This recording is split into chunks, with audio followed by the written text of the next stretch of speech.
प्रश्न स्क्रीनवर दिसतोय.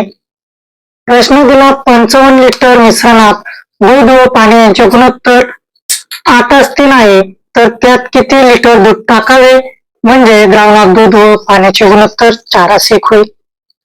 हा जो प्रश्न दिलाय हा प्रश्न कसा सोडवायचा बघा. एकूण जे द्रावण दिले ते आहे 55. या द्रावणाला हे जे गुणोत्तर दिले यांची करायची बेरीज आणि या द्रावणाला भाग द्यायचा. मग 8 आणि 3 11, 11 1 11, 11 5 55, या 5 ने 8 ला गुणलं तो दूध भेटल.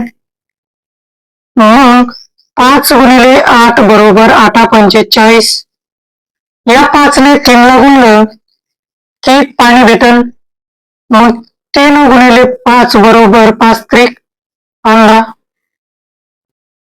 पुढे सांगितलं किती लिटर दूध टाकावे म्हणजे हे आहे दूध, हे आहे पाणी.